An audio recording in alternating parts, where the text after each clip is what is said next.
안녕하세요. 오늘도 시청해주셔서 감사드리고요. 바로 사연 읽어보겠습니다. 오냐, 너 내가 무단 고용해서 평생 아프게 하고 알거지 만들 거야. 이 요망한 거사. 증거 있어? 야, 너도 참 독하다. 나 죽이려고 변호사를 4명이나 고용해? 그래, 돈 많아서 좋겠다. 허울만 가족일 뿐 양의 탈을 쓴 늑대처럼 자신들의 이익을 위한 도구로 이용해 먹으려는 천인 공노할 무리도 있더군요. 하마터면 그 탈에 속아 소중한 저와 제 부모님의 생명까지 모두 바칠 뻔했던 위험천만한 상황에서 가까스로 빠져나온 제 이야기 들려드리려고 합니다. 안녕하세요. 저는 40대 중반의 이혼녀입니다.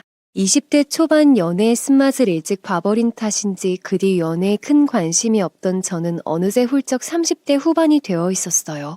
제가 미혼인 걸 안타까워하는 회사 직원의 오지랖이 저를 소개팅 자리로 이끌었고 그때 만나게 된 사람이 제 남편이란 작자였죠. 작은 사업체를 운영하고 있던 남편은 왜 아직 짝을 못 찾았는지 의심스러울 정도로 눈에 확 들어오는 훈남이었습니다.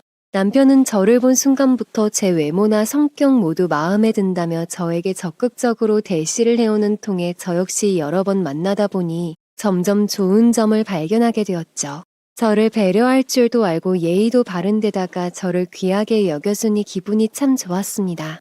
엄마 또한 관심 있어 자주 물어봤었죠. 뭐 하는 남잔데 인성은? 아이고 엄마 무지 궁금하다 얘. 사실 남편이 저를 만난 지 얼마 안 된 때부터 결혼을 부르짖는 통에 처음에는 좀 경계를 하며 여러모로 남편을 알아보았습니다. 그러나 저와 연애하는 동안 성심성의껏 저를 챙겨주고 저에게 최선을 다하는 모습에 저 역시 마음의 문을 열게 되었습니다. 우리는 늦은 나이에 만나게 된 귀한 인연이잖아. 이제 더 이상 재지 말고 결혼하자. 평생 너에게 헌신하고 책임지며 살게. 얼른 대답해줘. 나랑 결혼해줘.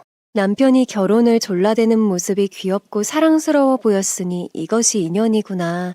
제 평생 남편만큼 저에게 잘하는 사람을 또 만날 수는 없을 것이라는 생각이 들어서 결혼 결심을 하게 됐죠. 게다가 처음 보게 된 남편 가족들 역시 저를 아주 반갑게 맞이해 주었어요. 시어머니는 남편이 늦은 나이에 좋은 인연을 만나게 되어 다행이라며 제 손을 꼭 붙들고 너무 고맙다며 눈물까지 글썽이시는 거예요.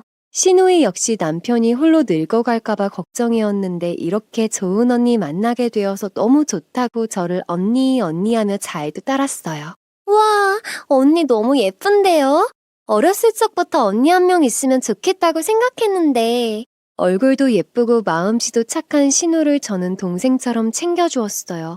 저는 무남동녀 외동딸이라 늘 예쁘고 말 잘 듣는 여동생 하나 있었으면 좋겠다는 생각을 늘 했었거든요.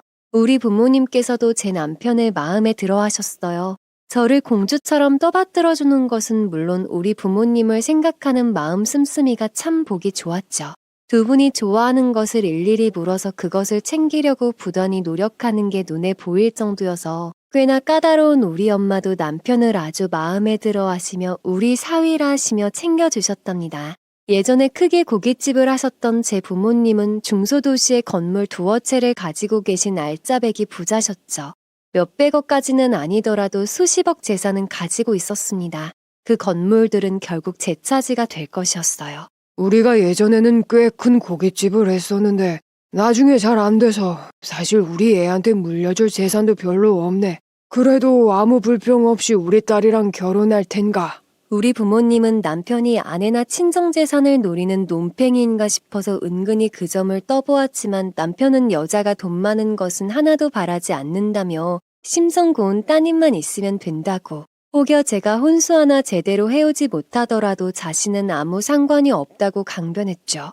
늦다면 늦은 나이에 저같이 좋은 인연 만난 것이 가장 행복하고 자신은 복받은 사람이라고 생각한다는 모범 답안을 내놓아 부모님을 빙그레 웃게 만들었습니다.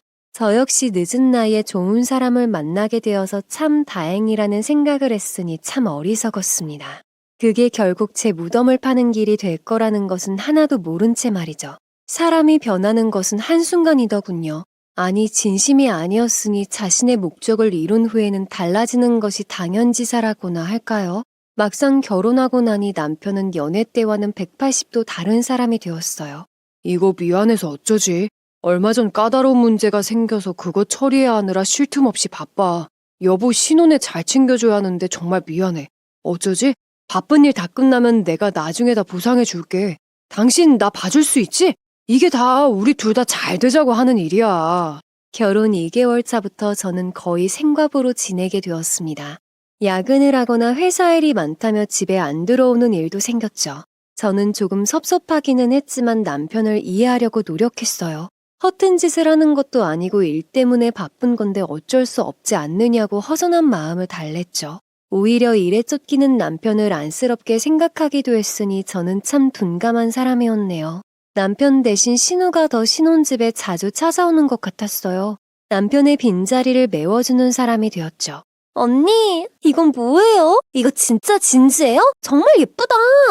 그거 예전에 여행 가서 사온 건데 왜요 아가씨? 그거 갖고 싶어요? 저는 어린애처럼 환호성을 지르는 신우가 귀여워서 친언니처럼 신우에게 아낌없이 베풀었어요. 평생 가지고 싶었던 여동생이 생겼는데 진주목걸이며 예쁜 옷들쯤 주는 것은 전혀 아깝지 않았습니다. 남편의 부재가 길어지면서 저 역시 마음이 편치 않았습니다. 불안의 전조는 어김없더군요. 며칠간 집을 떠나 있는 남편이 갈아입을 옷이며 도시락을 싸들고 남편 회사를 찾았는데 회사 문이 굳게 잠겨 있고 심지어 문 앞에는 임대딱지가 붙어 있었어요. 깜짝 놀란 저는 곧장 남편에게 전화를 걸었습니다. 전화를 받은 남편은 얼마 지나지 않아서 제 눈앞에 나타났습니다. 남편은 얼마 전 사무실을 옮겼는데 저에게는 미처 말하지 못했다며 무척 미안해했어요. 제가 챙겨간 종이봉투를 건네받고는 저를 끌고 내려가 자신의 차에 태웠습니다. 어느새 남편의 차가 벤츠로 바뀌어 있더군요. 이번에 큰 계약을 수주해서 부유한 고객들의 수준에 맞추기 위해서 새롭게 뽑은 거라면서 그렇잖아도 시승 한번 못해줘서 미안하다고 말했습니다. 풀옵션을 장착한 벤츠 내부는 꽤나 고급스러웠죠.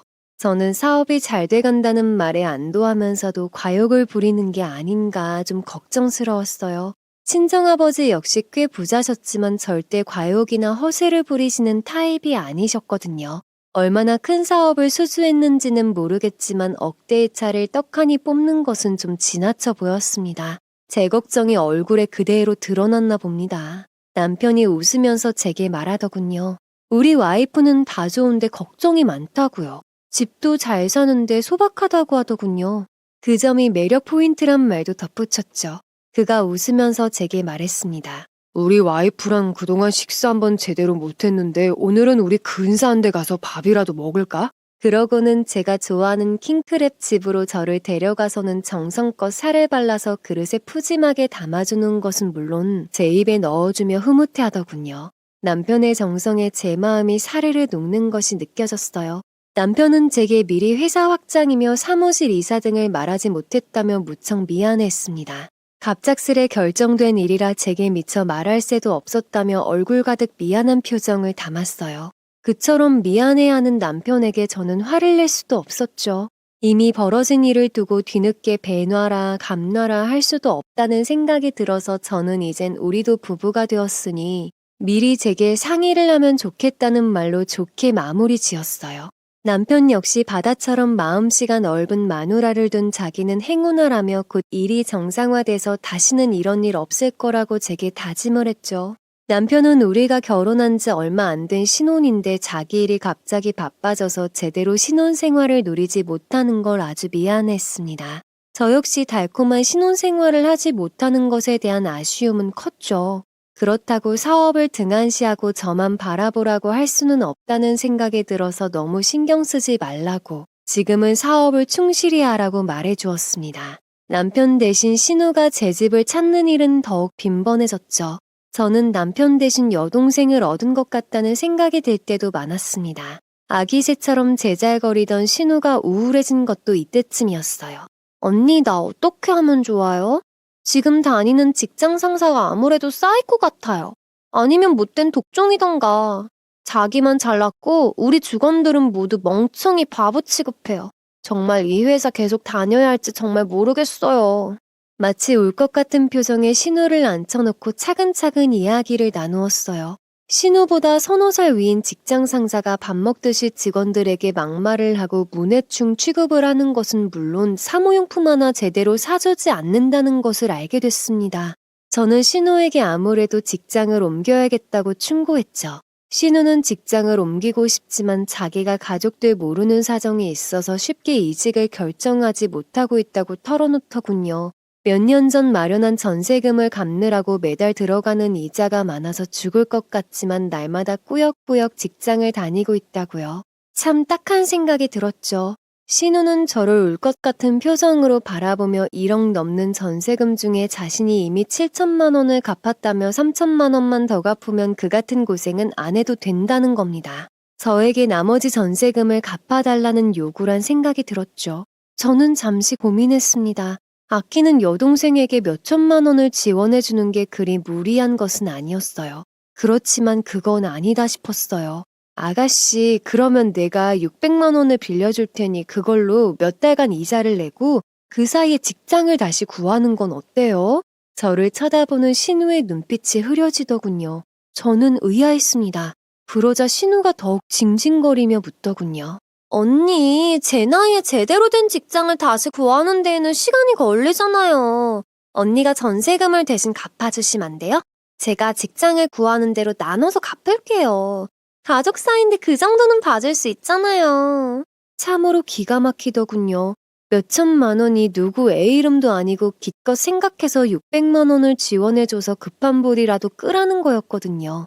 저는 어릴 때부터 부모님으로부터 철저한 경제교육을 받은 터라 정말 써야 할 곳을 빼고는 저축을 하거나 투자를 하는 타입이어서 그 말이 도저히 와닿질 않더라고요. 저는 망설이다가 아까 말한 600만 원 지원도 어렵겠다고 미안하지만 아가씨도 성인이니 스스로 앞가림은 해야 할 나이라고 했죠. 여태까지 곰살 맞았던 신우의 태도가 한순간에 변하더군요. 같은 가족끼리 너무하다느니 자기가 오빠 대신 내 말벗 해주느라 얼마나 고생했는데 그 정도도 못 해주나느니 하면서 울먹이더라고요. 저는 더 어이없고 기가 막혔어요. 지금 오빠 사업이 잘 나가고 있으니 돈 없는 올케한테 돈 얘기하라 말라고 말벗 해주는 게 싫으면 다시는 안 와도 된다고 못 박았죠. 신우는 찬바람이 도는 서슬퍼런 얼굴로 횡하니 현관문을 박차고 나가더라고요. 저는 처음 약속했던 600만 원이라도 해줬어야 하는 게 아니었나 잠시 속없는 죄책감을 느꼈지만 제 결정이 결코 틀리지 않았다고 생각했습니다. 30대 중반의 나이라면 의당 자신의 일은 자신이 책임져야 한다는 게 제 소신이었거든요. 이 시기에 시모는 저희 가족에게 정말 잘했습니다. 저에게는 몸에 좋다는 보약에 친정 부모님에게는 김치, 장어, 화장품 등을 선물해 주셨던 거죠. 단순히 돈으로 선물을 하는 것이 아닌 진정성으로 호감을 사려고 노력했었던 것이죠. 이 기간이 6개월 정도 지속되었습니다. 아유, 넌 이런 거 하지 말라니까. 요즘 시대가 어떤데 며느리가 이런 걸 다 하니? 냅둬라. 내가 시간도 많고 하니 넌 이쁘게만 살면 되는 거야. 사돈 잘 지내셨죠? 요 김치하는 김에 생각나서 좀 더 만들었어요. 맛나게 드시고 건강하셔야죠. 우리 나이 때는 건강이 최고잖아요. 누가 알아요? 좋은 거 드시고 막둥이 낳으실지? 돌이켜보면 신우이의 돈 지원을 제가 거절하자 조금씩 그 마술을 시모가 대신에 티 안 나게 뻗쳐왔었던 겁니다. 그리고 이내 그 본색을 드러냈었죠.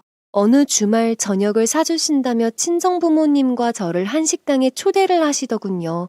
그렇게 화기애애하게 식사를 마칠 무렵 시모가 말했습니다. 사돈, 제가 요번에 딸하고 같이 커피 사업 좀 해보려고요. 딸아이도 바리스타 자격증을 딴다고 하고 저도 요새 커피 공부하느냐고 머리가 아파온다니까요. 그래서 말인데 시모의 말인즉 서울 홍대에 커피숍을 차리려고 한다. 그런데 돈이 없어서 걱정이다. 정말 자신 있다 등등 말하는 내내 부모님 얼굴을 닳도록 쳐다보았죠. 아유, 상권이 좋아서 그런지 권리금도 2억이나 하고 임대료도 어마무시하네요. 제가 일매출도 확인해봤는데 2년이면 뽕 뽑고 한 달에 3천 이상 순이익 발생하는 건 시간 문제더라고요. 조금만 투자해주시면 평생 은인으로 모시고 살게요. 이 말이 끝나자마자 저와 부모님 얼굴은 순식간에 굳어져 갔습니다. 결론적으로 이것저것 총 5억 원이 필요하다고 우리한테 돈 내놓으라는 소리였으니까요. 결국 엄마가 차분하게 대응하셨죠. 사돈, 저희는 가족끼리 돈 거래는 하지 않습니다. 계획은 좋으신데 저희하고는 맞지 않는 것 같네요. 죄송할 따름입니다. 5초간 정적이 생겼고 시모는 손을 흔들며 공손하게 말하더군요. 아니다, 제가 너무 급하게 이야기한 것 같다, 신경 쓰지 마시라 등등요. 그런데 그 짧은 순간에 독사의 눈처럼 번뜩이는 살기를 저는 시모의 눈에서 봤었죠. 집으로 돌아가는 길 저는 엄마 아빠에게 죄송하다고 말했습니다. 그러자 아빠는 돈에 관련해서 좀 더 보수적으로 가자고 조언을 해주셨어요. 그 말은 조심하라고 경고한 것이었죠. 다만 그때까지만 해도 돈 관련 문제만 생각했지 다가올 악몽은 생각지도 못했으니까요.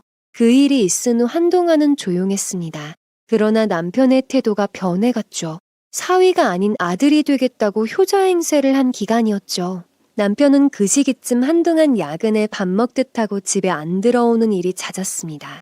저는 남편 일이 워낙 바쁘다고 하니 간혹 한숨이 났지만 남편을 이해하려고 노력했어요.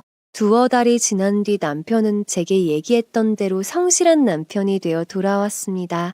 확장하던 사업이 어느 정도 자리를 잡았다면서 이젠 저랑 같이 마음껏 신혼생활을 누리자고 얘기했어요. 그 말대로 땡 퇴근을 하는지 제가 퇴근해서 집에 돌아가면 남편도 곧 돌아와 제게 맛있는 음식을 해서 저녁밥을 차려주곤 했죠. 저는 참으로 행복했습니다. 돌이켜보면 저에 대한 애정이라고는 눈꼽만큼도 없던 남편. 저를 그저 자기 사업의 희생양 정도로 생각했던 남편 행동이 정말 소름 끼치네요. 남편은 마치 다른 사람이 된 것처럼 꼬박꼬박 집에 일찍 퇴근하는 것은 물론 제 부모님에게도 갖은 정성을 기울였습니다. 고혈압이 있으신 아버지를 위해 좋은 영양제와 음식들을 챙겨오기도 하고 주말마다 등산을 가시는 부모님을 따라 함께 산에 올랐어요. 저 역시 남편과 함께 주말마다 등산길에 나섰죠. 제가 이제부터 아들인데 엄마 없는 거는 일도 아니죠. 하산길에 힘들어하시는 제 어머니를 들쳐업고 산에서 내려오기도 했습니다. 산에서 내려오면 맞닥뜨리는 술집에서 막걸리며 파전 묵무침을 시켜서 같이 술잔을 기울이는 것이 당연한 일이 되었죠. 장인어른, 장모님, 사위가 딸아드리는 귀한 술 받으세요. 이렇게 저랑 등산 다니시면서 오래오래 건강하게 사셔야 해요. 그래야 저도 두 분께 사랑 듬뿍 받죠. 남편은 참 넉살도 좋았습니다. 제 부모님은 그런 사위를 바라보시며 흐뭇해하셨고요. 그러던 어느 날 남편이 저와 제 부모님에게 보험 얘기를 꺼내더군요. 제 동생이 이번에 보험사에 새로 들어갔는데 겸사겸사 동생 실적도 올려주고 이번 기회에 노후 설계를 미리 해보는 건 어때? 이참에 우리 장인어른 장모님 보험도 100세 만기로 바꾸고 말이야.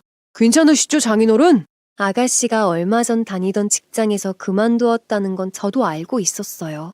저랑 친해지고 나서부터는 직장 상사가 바보 독종이라며 늘 하소연을 해대곤 해서 저 역시 다른 직장을 알아보라고 했으니까요.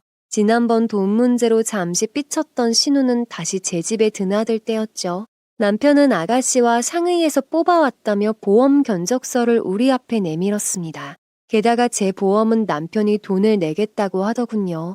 요즘은 잘 들지 않는다는 종신보험이 있는 것이 맘에 걸리긴 했지만 굳이 반대할 일도 아닌 것 같아서 흔쾌히 동의하고 사인을 했어요. 남편은 요즘 100세 시대이니 장인 장모님 보험도 업그레이드하자고 주장해서 부모님의 동의 사인을 받았죠.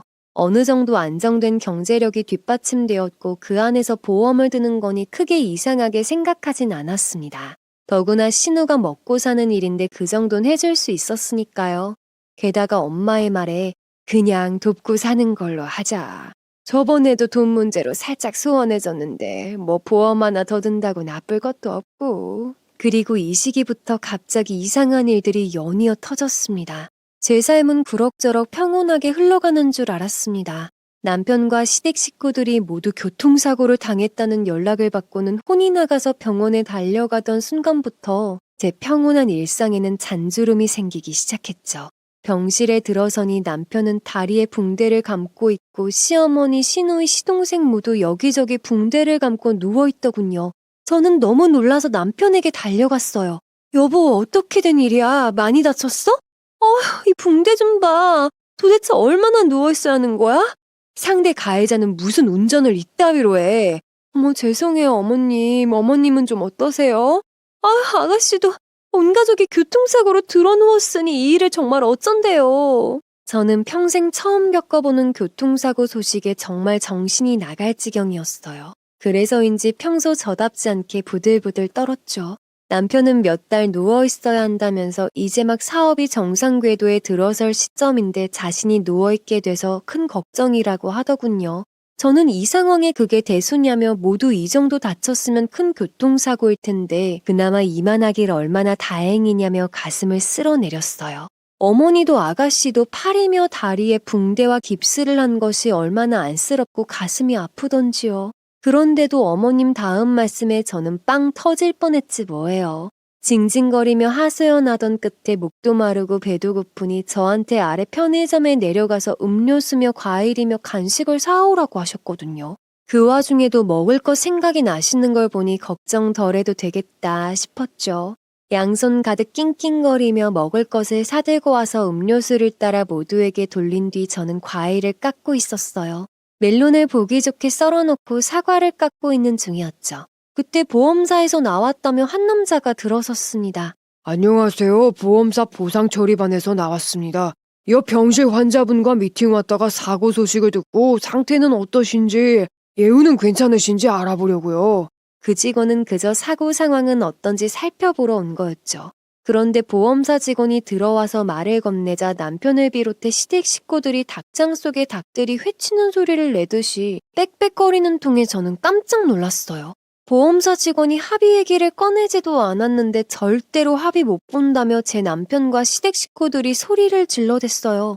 보험사 직원은 황망해하며 보상 처리는 아직 얘기할 단계가 아니다. 우선 치료 잘 받으신 후에 얘기하자며 달아나듯 병실을 빠져나가더군요. 저는 당황스럽기도 하고 황당하기도 해서 그저 그 상황을 지켜보고 있었습니다. 집으로 돌아가는 길에 저는 왠지 한숨만 났어요. 그 상황이 그리 이해되지는 않았거든요. 며칠 뒤 제 남편의 병문안을 다녀오셨던 부모님이 저를 친정으로 불러들였습니다. 부모님은 그날 병문안을 다녀온 이야기를 하셨죠. 한참을 망설이시던 아버지가 말문을 여셨어요. 오늘 김서방 병문안 갔다가 좀 이상한 생각이 들어서 너를 불렀다. 우리 둘이 고민만 하다가 그냥 넘어가기가 좀 찜찜해서 너를 불러서 얘기 좀 듣고 싶어서 집으로 오라고 했구나. 아버지의 일성이었죠. 저는 그 순간 제가 처음 병원에 간 날을 떠올렸어요. 아니나 다를까 아버지가 병실 문을 조금 열었는데 남편과 시댁 식구들이 편하게 드러누워 족발이며 보쌈을 먹으면서 이야기를 나누고 있었대요. 그래도 상태가 많이 호전됐나 보다 싶어서 다행이라는 생각을 하며 부모님이 병실에 들어가려는데 갑자기 보험 얘기가 들려서 멈칫하셨답니다. 과연 보험사와 언제 합의해야 가장 유리할지, 이후 얼마에 합의하는 것이 좋을지를 얘기하는데 몹시 당황스러우셨대요. 치료가 끝나려면 2달 정도 남았다는 걸 알고 계신 부모님으로서는 너무 성급한 얘기로 보여서 처음에는 참 성미가 급하구나 정도로 생각하셨대요. 그리고 교통사고가 나면 보험금이 얼마 나오느냐며 서로 아는 지식 총동원해서 얘기하는 사람들을 간혹 보긴 해서 그런가 보다 정도로 생각하셨대요. 그래서 문으로 들어가려는 순간 시모가 생활비가 다 떨어졌다며 남편을 타박했대요. 돈만 많이 들어가고 일이 진척이 없으니 이러다가 다 죽는 것 아니냐면서요. 아버지로서는 잘 이해가 되지 않으셨다고 네 남편 사업이 꽤 잘 되는 것 아니었느냐고 제게 물으셨죠. 저는 꿀먹은 벙어리가 되어 대답할 말이 별반 떠오르지 않았습니다. 사실 저 역시 남편 사업에 대해 아는 것이 1도 없었으니까요. 그제야 남편 사무실이 어딘지도 모른다는 걸 깨달았어요. 이때부터 강한 의심이 들기 시작했죠. 사실 그건 그럴 수도 있다고 생각했어. 그런데 더 이상한 일은 그 다음에 벌어졌어. 신우랑 시모가 네 욕을 하며 짠돌이라는 둥 막말을 퍼붓더라. 그걸 네 남편은 그냥 지켜보고만 있고 나는 네 시어른이나 신우를 좋은 사람들로 여겼는데 이거 원 참. 지난번 신우에게 전세금 갚는 비용을 빌려주지 않았던 일을 남편이나 시댁 식구 모두 알고 있었다는 걸 그제야 알게 됐어요. 뭔가 이상했어요. 당시 아가씨는 절대로 가족들에게 말할 수 없으니 제게 도와달라고 했는데 그 얘기랑은 전혀 다르잖아요. 그게 끝이 아니었어요. 시모가 갑자기 제 남편을 돌아보며 우리 계획이 너무 추진 안 되는 것 아니냐며 이러다간 빚진 돈도 다 못 갚고 끝나는 것 아니냐며 몰아세우셨대요. 남편은 그런 일은 없을 거라며 자기가 확실히 다 사전조사한 거니 염려 붙들어 매라고 호언장담했답니다. 도대체 남편이 말하는 사전조사란 게 과연 무엇일까요? 저 역시 조금 이상했어요. 그러면서도 사업을 하다 보면 사전조사도 필요한 거고 사업자금이 부족해서 대출을 받았겠지 정도로 생각했지만 의심은 더욱 증폭되었던 시기였죠. 부모님은 시모와 신우가 남편에게 계획이 너무 추진 안 되는 것 아니냐며 닥달하는 광경을 목격하고는 차마 병실 안으로 들어가지 못하고 되돌아섰다고 말씀하셨어요. 저는 말도 안 되는 일이라고 얼른 부인했지만 마음 한구석은 찜찜했어요. 제가 처음 병원에 가서 느꼈던 이질적인 감정을 다시 한번 느꼈죠. 거기다가 다친 사람들 같아 보이지 않을 정도로 아주 표정들이 밝고 그들이 마치 범죄 모의를 하는 것처럼 보였다는 말에는 더더욱 충격을 받았어요. 남편이 병원에 입원한 지 2달이 다 되어가는 무렵 저를 다급히 찾기에 병원으로 달려갔어요. 남편은 자신이 장기간 입원한 사이에 사업이 어려워졌다며 저에게 자금 지원을 요청했어요. 저는 무슨 마음이 들었던 건지 지금도 참 알 수 없지만 단호하게 이런지하에 거절했어요. 제 거절에 남편은 얼굴이 새파랗게 질리면서 다시 한번 생각해달라며 통 사정했죠. 저는 그러면 남편에게 지금 운영하는 회사를 직접 보여달라고 했습니다. 나는 한 번도 당신 회사에 가보지 못한 것 같은데 과연 당신 회사에 자금을 지원해야 할지 직접 보고 결정할게. 아무리 그래도 돈이 나가는 일을 허투루 결정할 수는 없지. 남편은 제 말에 팔짝 뛰더군요. 자신은 아직 퇴원도 안 했는데 지금은 어렵고 깁스를 푸는 몰에 함께 가보자고 하더군요. 남편 사무실에는 6명의 직원들이 일을 하고 있었는데 겉보기로는 견실한 모습으로 보이더군요. 그렇지만 남편과 남편 가족들의 뭔가 찜찜한 부분이 떠오르면서 제 마음이 돌처럼 굳어지더군요. 남편은 마치 먹이를 물어다주는 어미새처럼 저를 바라보고 있었지만 저는 지금 당장 사업자금 지원은 어렵다고 딱 잘라 거절했어요. 그러자 좀 전까지 비굴할 정도로 나를 바라봤던 사람이 갑자기 불같이 화를 내며 아내의 의무도 다하지 않는 사람이라며 쏘아붙이더군요. 저는 기가 막히더군요. 신혼 때부터 지금까지 우리가 결혼 생활을 했는지도 잘 느끼지 못한 채 지금까지 아내의 의무만 해왔던 제게 가당치 않은 막말이란 생각이 들었습니다. 저는 그래서 평소보다 더 강하게 얘기했어요. 당신이 어떻게 그렇게 말할 수가 있느냐고요. 게다가 결혼하면서 가지고 있던 재산을 모두 털어서 지금은 주고 싶어도 줄 돈이 하나도 없다고 말이죠. 우리는 반반 결혼을 했고 남편에게는 제 말이 그럴듯하게 들렸겠지만 사실 그때 제 통장에는 2억 원의 예금이 있었죠. 저는 사실 시모나 아가씨가 했다는 말처럼 짠돌이었어요. 어릴 때부터 악착같이 용돈을 모았고 대학 다닐 때도 도시락 싸갖고 다닐 정도로 알뜰하고 저축을 잘하는 사람이었어요. 허튼데 안 쓰고 돈을 모아왔기 때문에 무엇보다도 제 돈을 쓰는 일에는 신중했죠. 게다가 남편이나 시댁 식구들이 자꾸 저에게 돈을 요구하는 듯한 느낌이 드는 것도 못마땅하고 불편했어요. 게다가 아무리 생각해봐도 남편 말에 신빙성이 없다고 판단했기에 자금 지원을 할 수 없다고 말한 거고요. 그걸로 남편과의 대화는 일단락됐다고 생각했는데 다음 날 시모가 제 직장으로 찾아왔어요. 시모의 얼굴을 보는 순간 어제 남편과의 불편한 대화가 떠오르더군요. 시모가 꾸역꾸역 제 직장까지 찾아온 이유는 역시 짐작대로였어요. 잘 나가던 남편 사업이 교통사고로 제대로 돌보지 못해서 잠시 사업이 어려워진 거지. 이번에 사업 자금만 투자하면 곧 성공할 거다. 남편을 한 번만 믿고 숨통 돌릴 자금을 마련해달라고 애원하더군요. 제가 가진 돈이 없다고 하니 제 아버지 얘기를 슬쩍 꺼내더라고요. 돈 많은 장인어른이 사위 좀 도와줄 수 있는 것 아니냐고요. 너 어제 걔가 한 말을 딱 잘라 거절했다며. 어쩜 그리 냉혹하니? 애가 갑자기 교통사고를 당해서 제대로 회사 일을 돌보지 못하니 잠시 사업이 어려워진 거라 이번에 숨 돌릴 사업 자금만 좀 해주면 곧 성공할 건데 넌 어쩜 남편을 안 믿니? 남편 숨통을 끊을 생각이야? 저는 어이가 없었어요. 전날 남편에게 한 것처럼 기대도 하지 마시라고 거절했죠. 그러자 시모가 제게 막말을 하더군요. 갑자기 처음 봤을 때부터 별로 탐탁지 않았는데 그나마 심성이 곱고 착한 줄 알아서 억지로 결혼을 승낙했다고요. 그런데 이제 보니 착하기는커녕 피도 눈물도 없는 못된 며느리라며 고래고래 소리를 질러댔어요. 저는 더 이상 말을 섞지 않는 게 좋겠다는 판단이 들어서 냉정하게 가보시라고 싸늘한 표정으로 말하고 돌아섰죠. 그리고 이 시기부터 또 다른 악몽이 저희 가족에게 찾아왔었죠. 아니 순식간에 벌어진 일들이었습니다. 조용하고 평온했던 제 삶은 과거의 일이 되었어요. 며칠 뒤 저는 교통사고가 나서 경찰서에 있다는 부모님의 연락을 받고 놀라서 경찰서로 달려갔어요. 살면서 단 한 번도 없었던 일이라 가슴이 철렁 내려앉았습니다. 운전대를 잡은 손이 자꾸 떨려서 운전하느라 꽤 애를 먹었어요. 다행히 부모님은 큰 부상은 아닌 듯 했습니다. 한달음에 달려온 저에게 오히려 큰 부상은 아니라며 진정하고 옆자리에 앉으라고 하셨죠. 경찰 조사를 받는 아버지의 침착한 진술을 들으며 이만하게 천만다행이라는 생각이 들었습니다. 아빠가 평소 습관대로 방어운전을 했기에 이 정도 사고로 끝난 거였더라고요. 큰 오거리에서 좌회전을 하려고 1차선에 정차했던 아빠가 신호를 받고 출발하려는데 갑자기 가해자의 트럭이 쓸리듯이 중앙선을 넘어 아빠 차를 쳤대요. 아빠가 단 1초라도 빨리 출발했더라면 어떤 상황이 벌어졌을지 정말 아찔하더라고요. 사고가 난 순간 에어백이 터지면서 엄마 아빠가 다행히 큰 부상을 입지 않은 거였죠. 저는 그 진술을 들으면서 정말 어이가 없었어요. 도대체 왜 가해자 트럭은 갑자기 중앙선을 넘어 달린 건지 도저히 이해되지 않았거든요. 아빠의 진술이 모두 끝나자 경찰이 소파에 앉아있던 가해자를 불렀습니다. 청색 계열의 캡모자를 쓴 30대 정도의 남자였어요. 그가 일어서는 순간 왠지 그 얼굴이 이상하게도 낯익은 거예요.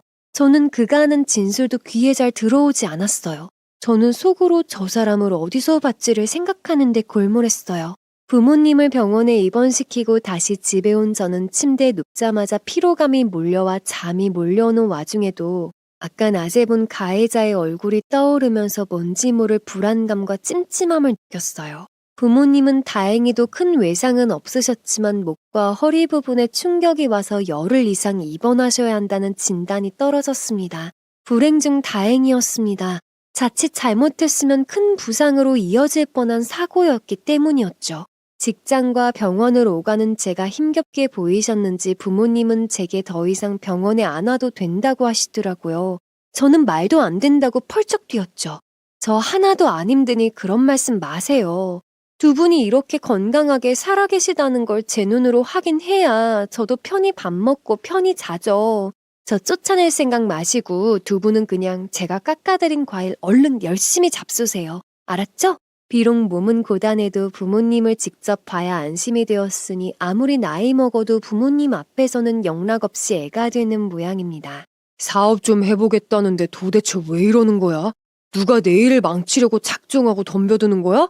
어휴, 정말 재수가 없으려니 별일도 다 생기고. 세상의 모든 불행이 우리 주위로만 몰려드는지 이상하게도 사건 사고는 끊이질 않더군요. 이번엔 남편 사무실에 화재가 나서 사무실이 홀랑 타버렸습니다. 저는 연이은 사건 사고 소식에 도대체 왜 이러나 살면서 내가 지은 죄가 맞나 하는 약한 생각을 했더랬죠.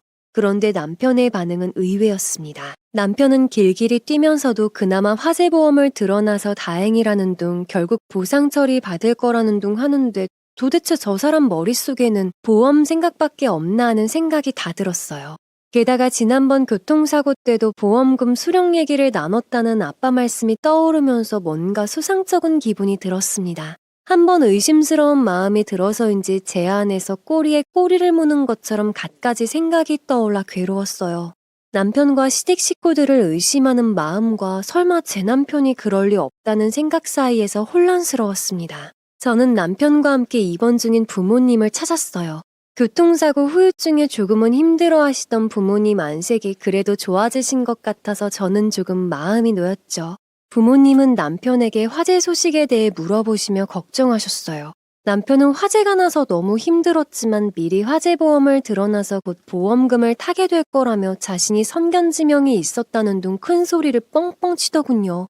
저는 왠지 그 모습이 미덥지 않게 느껴졌지만 요즘 사건 사고에 시달리다 보니 제가 예민해진 거라며 마음을 다독였어요.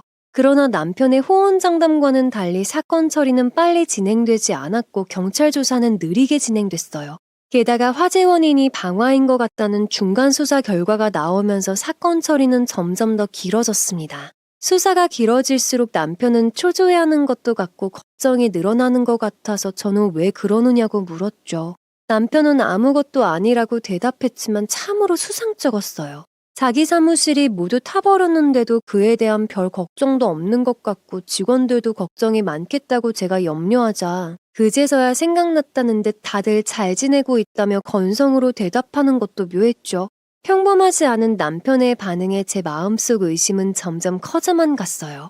제가 결혼 전에 본 남자와 지금의 남편이 다른 사람인 것처럼 느껴지면서 못 믿어왔죠. 드디어 부모님이 퇴원하는 날이 되었어요. 그 전날까지만 해도 같이 부모님 모시러 가자던 남편이 갑자기 급히 처리할 일이 생겼다며 휙 나가버리는 통에 저 혼자 부모님을 모시러 가게 됐습니다. 어제까진 꼭 같이 갈 거라던 남편이 갑자기 시간이 안 된다니 좀 서운했어요. 그렇다고 제 남편 험담을 하기도 그렇더라고요. 김서방이 같이 오기로 했는데 갑자기 급한 일이 생겨서 같이 못 왔어요. 너무 죄송하다고 조만간 찾아뵙겠다고 했어요. 부모님은 급한 일처리가 더 급하지 우리는 아무렇지도 않다고 대답하셨습니다. 교통사고가 난 덕분에 난 밥도 안 하고 휴가 받은 것 같아서 좋더라. 병원 밥이 좀 맛이 없어서 그렇지 다른 건 다 편하잖니? 왜? 그러면 한 번 더 오고 싶소? 엄마가 그런 말은 하지도 말라시고 아빠는 그런 재미없는 농담은 하지도 말라시며 껄껄 웃으셨어요. 이번 물품들을 다 챙기고 제 차에 부모님을 태운 뒤 친정으로 향할 때였죠. 친정집으로 들어가는 골목에서 갑자기 차 한 대가 쏜살같이 튀어나와서 저는 차를 세우려고 브레이크를 힘껏 밟았어요. 이런 브레이크가 말을 안 들어 그 차와 부딪힐 뻔했어요. 저는 그 차를 피하려고 급히 운전대를 왼쪽으로 돌리다가 벽을 들이받았어요. 교통사고로 이번에 열흘 만에 병원에서 퇴원하다가 또다시 더 큰 교통사고가 날 뻔한 아찔한 상황. 저는 급히 뒷좌석에 부모님을 살폈어요. 뒷좌석에 에어백이 두 분을 푹신하게 감싸고 있었어요. 정말 기가 막혔지만 천만 다행이라는 생각이 들었죠. 저는 커다란 에드벌룬처럼 부풀어 오른 에어백에 머리를 묻었습니다. 눈물이 터져나올 것 같았어요. 왜 자꾸만 이런 일이 생기는지 도저히 모르겠더라고요. 불과 얼마 전까지만 해도 제 삶은 지루할 정도로 평범했는데 이제는 언제 어디서 무슨 일이 터질지 모르는 화약고가 돼버렸다니요. 넋놓고 있을 수만은 없었습니다.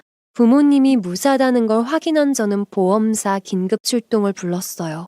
긴급 차량이 오기를 기다리면서 우리는 아무 말 없이 서로만 쳐다보았어요. 엄마 아빠의 얼굴에 불안한 기색이 서렸지만 그걸 내색하지 않으려고 하시는 게 제 눈에는 다 보였죠. 우리는 레컷 차 뒤에 매달린 차 안에 실린 채로 근처 공업사에 도착했습니다. 앞범퍼가 심하게 우그러든 상태였죠.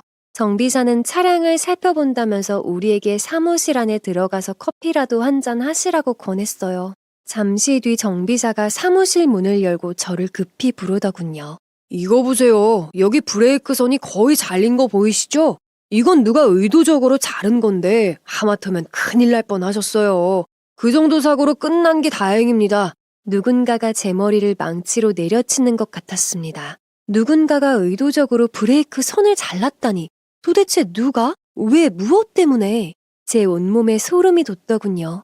그런데 하필 왜 그때 오늘 갑자기 병원에 같이 못 가겠다던 남편 얼굴이 떠올랐는지 단순 고장이 아니라고 이건 누군가가 고의적으로 일부러 거의 잘라놓은 것이라며 거듭 말하는 정비사의 말을 듣는 내내 기절할 것 같았어요.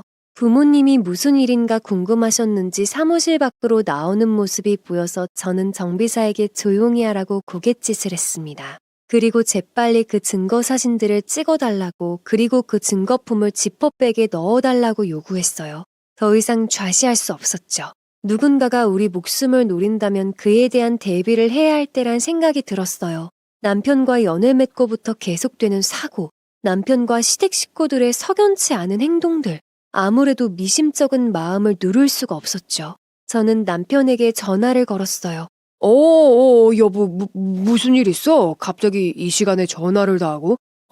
장인어른과 장모님은 집에 무사히 도착하셨어? 남편의 반응은 수상쩍었어요. 제가 사고 소식을 이야기하고 다행히 우리 모두 무사하다고 얘기하자 잠시 머뭇거리면서 다행이라고 말하더군요. 아내가 죽을 뻔했다고 얘기하는데도 별 반응이 없고 형식적으로 위로한다는 느낌. 여자의 촉은 민감하잖아요. 그날 친정집에 간 저는 도저히 잠을 이룰 수가 없었어요. 일부러 잘린 듯한 흔적 있는 브레이크선과 남편과의 미심쩍은 전화통화. 아까 공업사에서 사고가 났다고 전화했을 때 내 전화를 전혀 예상하지 못한 것 같은 남편의 머뭇거림과 대답들이 제 의심을 더욱 크게 만들었어요. 더 이상 남편을 믿기 어려웠어요. 처음에는 남편과 남편 주변에서 벌어졌던 사고들이 이제는 나와 내 부모님에게 연달아 벌어진다는 것이 도저히 말이 안 된다고 생각했죠. 결론은 단 하나였습니다. 누군가 우리 목숨을 노리고 있다. 다음날 날이 밝는 대로 저는 흥신소를 찾아갔습니다. 머리가 벗겨진 50대의 사장님이 낡은 소파에 앉아 있다가 자리에서 일어나시더군요. 저는 무조건 앞자리에 앉아 진공백에 담긴 브레이크선을 내밀었어요. 이걸 왜? 제 차 브레이크선이 거의 잘려 있었다는 얘기를 하더군요, 정비사가. 저랑 친정부모님이 하마터면 죽을 뻔했어요. 저는 그동안의 여러 정황들을 모두 사장님에게 털어놓았어요. 아무래도 남편과 시댁 식구들이 우리 목숨을 노리고 있는 것 같다고요. 제 부모님 재산을 노리고 버리는 짓 같다고도요. 흥신소 사장은 돈 얘기부터 꺼내더군요. 돈 두둑이 낼 각오부터 하라고요. 그러고는 덧붙였습니다.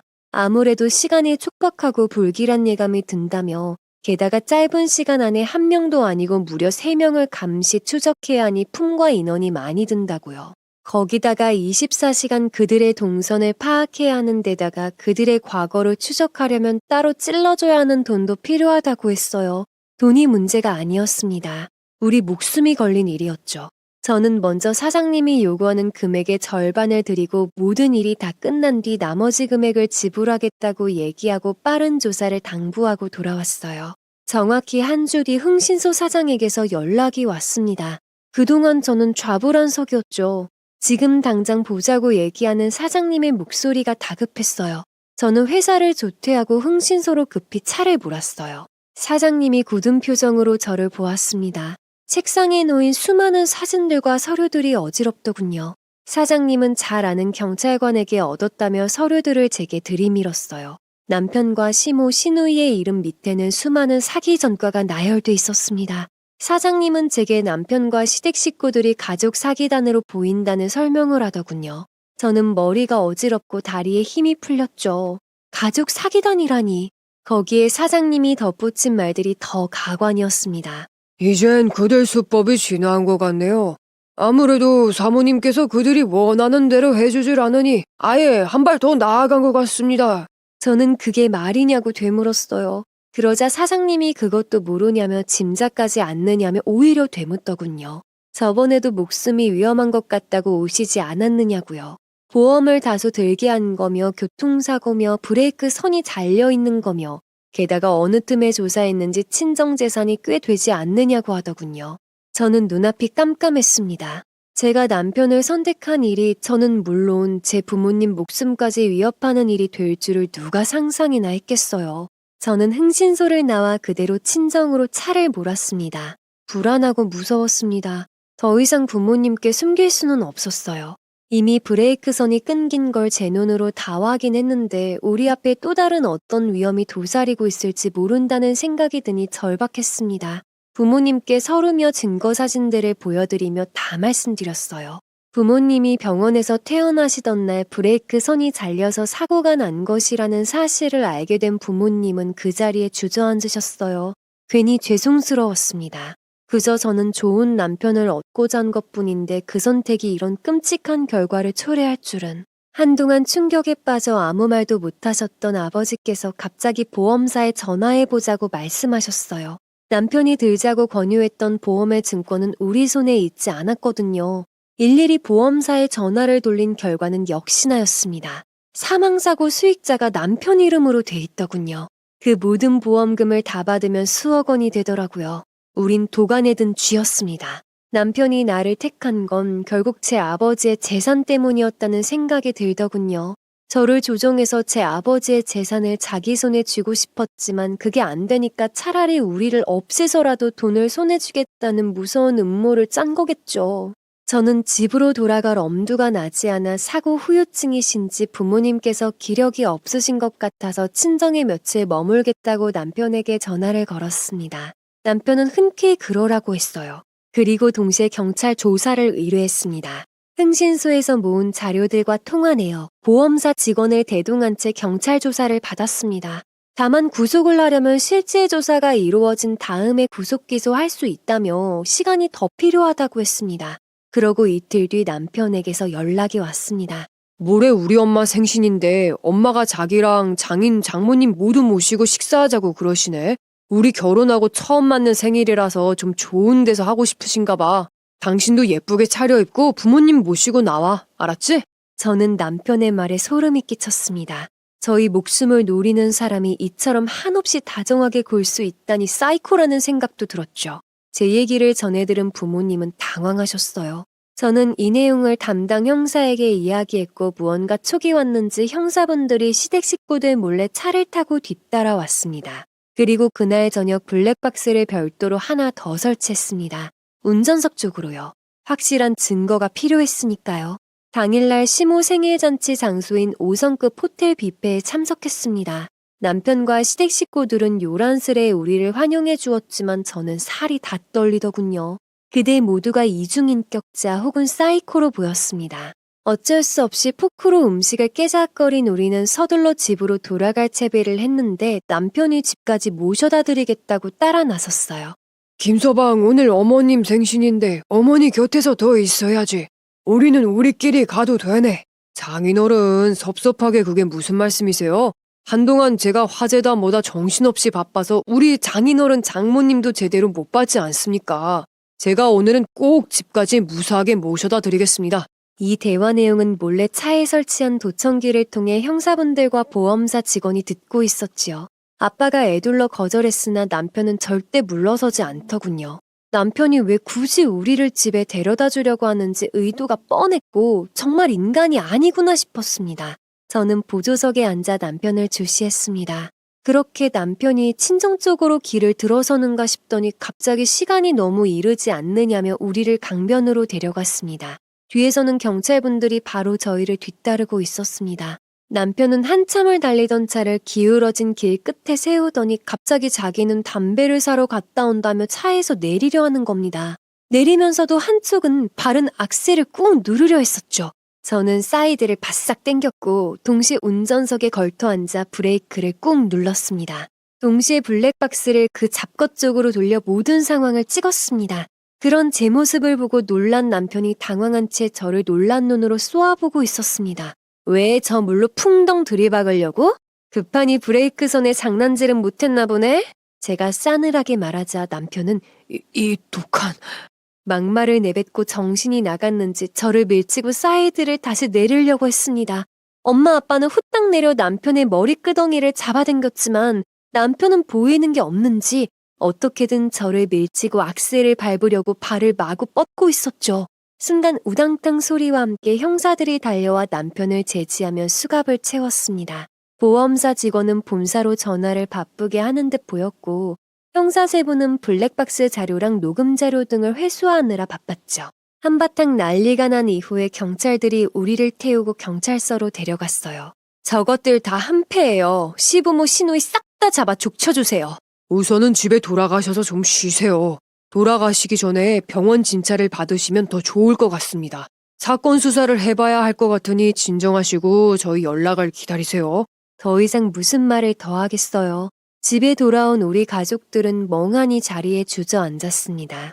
온몸에 기운이 하나도 없고 몸이 부들부들 떨리더군요. 그렇게 본격적인 경찰 조사가 시작되었고 저는 날마다 경찰서에 찾아가 수사 진행 상황을 물었어요. 저는 남편과 그 가족들을 당장 철창에 집어 넣어야 한다고 목소리를 높였죠. 경찰들은 도망간 시부모 시누이를 귀신같이 잡아왔습니다. 또한 브레이크선을 자른 다른 공업사 사장도 공범으로 잡았습니다. 또한 수익자 명을 임의로 바꾼 해당 보험사 직원도 경찰서에 끌려온 상태였습니다. 며칠 뒤 경찰에서 연락이 왔습니다. 그곳에는 남편과 시댁 식구들이 모두 조사를 받고 있었죠. 시모가 갑자기 저를 보더니 반색을 하며 경찰들이 말도 안 되는 음모를 뒤집어 씌운다며 말을 잘해달라고 하더군요. 저는 싸늘한 눈으로 시모를 째려봤어요. 저도 더 이상은 참을 수가 없었습니다. 그동안 나나 우리 부모님 없애려고 한 것 다 알고 있어요. 정말 뻔뻔들 하시네요. 왜요? 수십억 돈이 눈앞에서 아른거려서 억울해서 이러는 거예요? 뭐야? 그동안 우리 뒷조사한 거야? 너 내가 가만 안 둬. 너 같은 여자랑 결혼한 게 다 후회스럽다. 이 독사보다 독한 것. 너 내가 무당 고용해서 평생 저주할 거야. 이 돈에 환장한 거사. 알고 보니 경찰은 공업사 사장의 자백과 브레이크 선을 자르는 CCTV 영상을 통해 모든 증거를 확보한 상태였습니다. 또한 그들의 기존 전과도 모두 파악한 상태였습니다. 시댁 식구들은 모두 잡혀 들어갔죠. 그들은 끌려가면서도 정말 가관이더군요. 서로 네가 잘못했니 내가 잘못했니 아웅다웅하면서 서로를 헐뜯더군요. 자신들이 벌인 짓에 대해 한치의 부끄러움도 모르는 것 같았습니다. 자신들이 벌인 일이 얼마나 큰 잘못인지도 모를 정도로 뻔뻔했죠. 저 인간 같지도 않은 무리를 제 곁으로 끌어들인 제가 참으로 부끄러웠습니다. 경찰 말을 들어보니 처음부터 모든 것을 다 계획하고 벌인 짓이었더라고요. 처음부터 제 부모님의 재산을 노려서 각자 역할극을 한 거라고 하더군요. 처음에는 저를 닥달해서 부모님 재산을 빼돌리려다가 그게 먹혀들지 않으니 결국 더 막장으로 치다른 거라고요. 더구나 시노이가 전세자금으로 돈을 노리고 접근했을 때 제가 안 된다고 하니 그때 이 독하디독한 가족에게선 한 푼도 못 뜯어낼 것 같았다 합니다. 결국 시간 끌 거 없이 바로 계획에 착수했다고 합니다. 남편 가족들은 결국 응당한 처벌을 받았습니다. 남편 회사의 화재 사고 역시 방화로 밝혀져서 더 가중 처벌을 받았고요. 보험사도 남편과 시댁 식구들을 고소했어요. 친정아빠의 교통사고 가해자 역시 남편 회사 직원으로 위장했던 남자였어요. 우리 가족은 꽤나 많은 자금을 투자해버린 사기극에 휘말린 희생양이었더라고요. 양해탈을 쓰고 다가온 사나운 늑대 무리를 몰랐던 거였죠.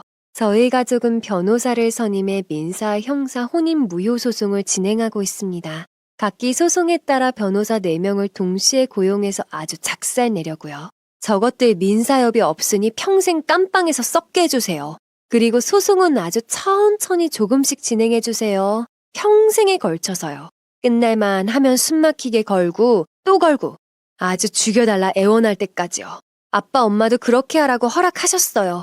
이런 일로 멘탈 흔들리지 않으니 저 쓰레기들 평생 후회하도록 아니 후회 안 할 족속들이니 끈질기게 집요하게 상대하라면서요. 이미 그 죗값은 차고 넘치지만 오랜 기간 그들을 독하게 몰아세우고 싶은 게 제 솔직한 심정입니다. 그 기간 동안 저희 가족은 최대한 과거를 잊고 평온한 일상으로 돌아가고자 노력하고 있습니다.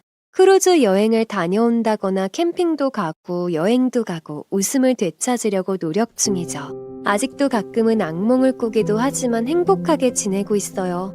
제 일생일대 비극을 트라우마로 받아들이지 않도록 똥 밟았다고 생각하기로 했습니다. 안 그러면 너무 억울하니까요. 아휴 세상에. 뒤늦은 결혼으로 저와 제 부모님 모두 추호도 원치 않았던 막장 드라마에 연루돼 생사의 기로를 헤맸으니 가족이란 이름으로 사기극을 벌인 그들을 지금 다시 생각해도 자다가도 벌떡 일어날 정도로 기가 막히고 코가 막히고 정말 끔찍하네요. 여러분 곁엔 그런 사람들 없죠?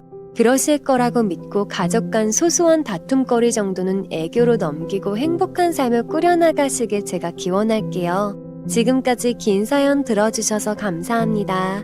여러분의 가정에는 평안만이 깃들길 바라면서 이만 마치겠습니다. 구독과 좋아요, 알림 설정 부탁드립니다.